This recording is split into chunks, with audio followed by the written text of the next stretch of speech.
Apa sih pemaafan itu? Maaf itu kata-kata yang akrab di mulut kita.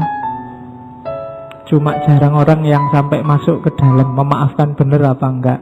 Sama kayak kemarin kebencian.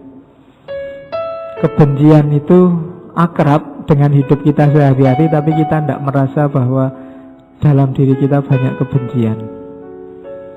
Maaf itu sering kita ucapkan, tapi kita jangan-jangan tidak tahu bahwa kita belum punya jiwa memaafkan.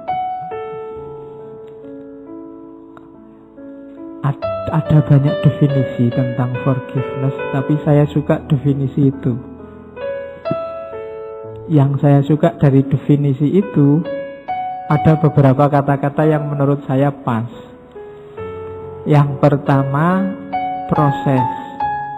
Jadi maaf itu butuh proses.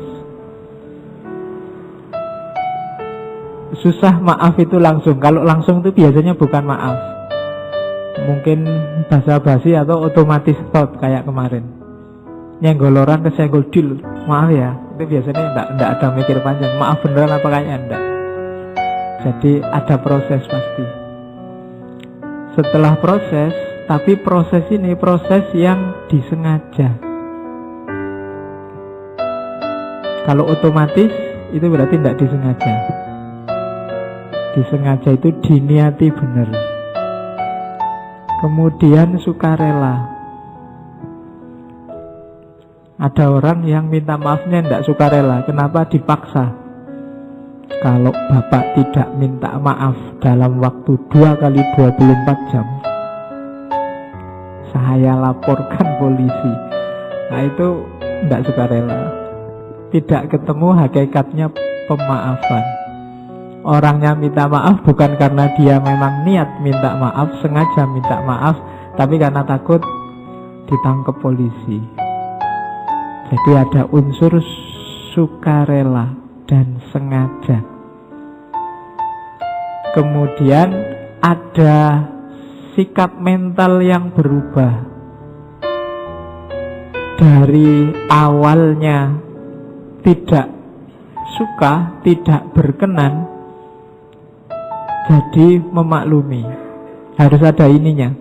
Kalau batinnya masih belum memaklumi, itu belum maaf, tapi masih basa-basi. Kayak kita kemarin waktu Idul Fitri itu kan salam-salaman dengan siapa saja. Itu 90% basa-basi. Coba kamu cermati, kan basa-basi. Ketemu temannya, minal aidin ya, mesti gitu. Maaf lahir batin ya, tapi enggak, itu basa-basi. Prosesnya tidak ada. Jadi perubahan perilakunya tidak ada. Dan yang terakhir, emosi negatifnya disingkirkan.